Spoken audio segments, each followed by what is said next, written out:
Chennai Silks. Report for 2026-2031, Volume 2, Annexures of the 16th Finance Commission. Number 3, explanatory memorandum as to the action taken on the recommendations contained in the above report. Item number 2, माननीय वित्त मंत्री Nirmala Sitharaman ji.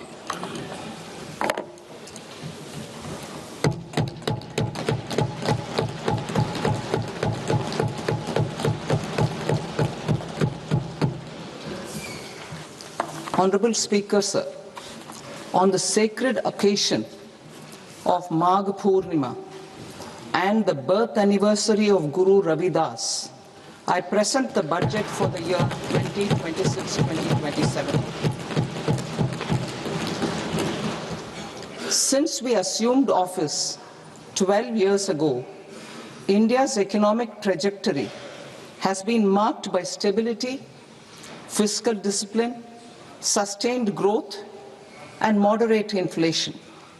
This is the result of conscious choices we have made, even in times heightened uncertainty and disruption.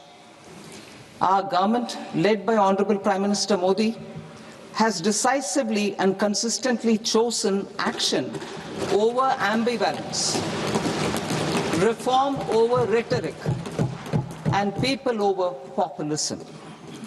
We have pursued far-reaching structural reforms, fiscal prudence and monetary stability, whilst maintaining a strong thrust on public investment.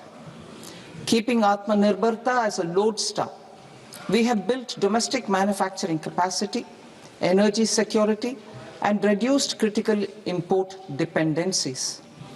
Simultaneously, we have ensured that citizens benefit from every action of the government, undertaking reforms to support employment generation, agricultural productivity, household purchasing power, and universal services to people. These measures have delivered a high growth rate of around 7% and helped us make substantial strides in poverty reduction and improvement in the lives of our people.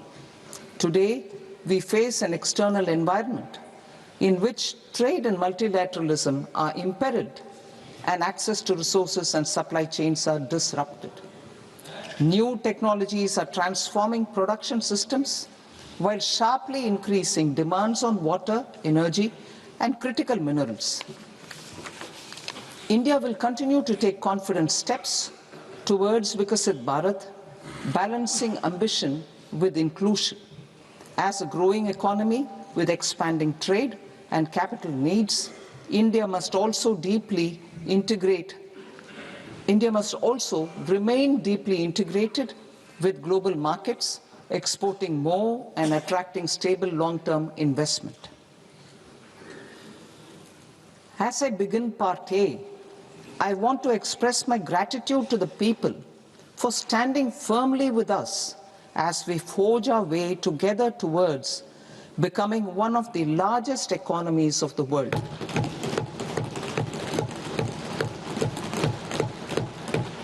Our aim is to transform aspiration into achievement and potential into performance as we ensure that the dividends of growth reach every farmer, the scheduled caste, the scheduled tribes, the nomads, the youth, the poor, and the women. In Vikasit Bharat Young Leaders Dialogue 2026, several innovative ideas were shared with our Prime Minister, which have inspired many of the proposals, making this a unique Yuva Shakti-driven budget. Our government's sankalp is to focus on our poor, underprivileged, and the disadvantaged. To deliver on this sankalp, and given that this is the first budget prepared in Kartavya Bhavan, we are inspired by 3 Kartavya. Our first Kartavya is to accelerate and sustain economic growth by enhancing productivity and competitiveness, and building resilience to volatile global dynamics. Our second kartavya is to fulfill aspirations of our people and build their capacity, making them strong partners in India's path to prosperity. Our third kartavya, aligned with our vision of Sabka Saath, Sabka Vikas, is to ensure that every family, community, region, and sector has access to resources, amenities, and opportunities for meaningful participation. This threefold approach requires a supportive ecosystem. The first requirement is to sustain the momentum of structural reforms, continuous, adaptive, and forward-looking. Second, a robust and resilient financial sector is central to mobilizing savings, allocating capital efficiently, and managing risks. Third, cutting-edge technologies, including AI applications, can serve us as force multipliers for better governance. Reform Express. Our government has undertaken comprehensive reforms towards creating employment, boosting productivity, and accelerating growth. After the Prime Minister's announcement on Independence Day in 2025, over 350 reforms have been rolled out.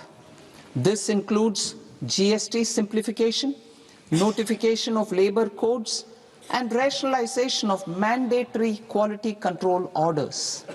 High-level committees have been formed, and in parallel, the central government is working with the state governments on deregulation and reducing compliance requirements. The Reform Express is well on its way and will maintain its momentum to help us fulfill our kartavya. I now move to specific proposals. Under our first kartavya, to accelerate and sustain economic growth, I propose interventions in 6 areas. 1. Scaling up manufacturing in 7 strategic and frontier sectors. 2. Rejuvenating legacy industrial sectors. 3. Creating champion MSMEs. 4.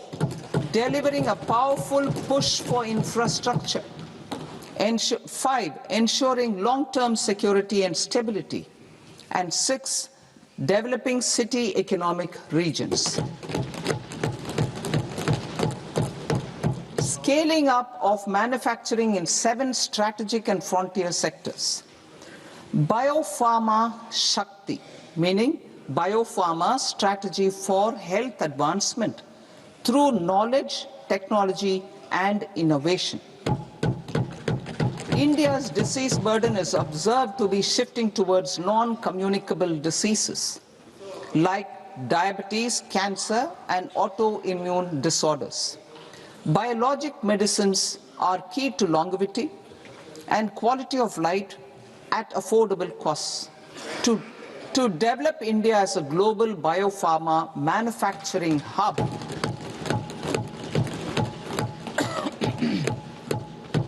I propose the Biopharma Shakti with an outlay of 10,000 crores over the next 5 years.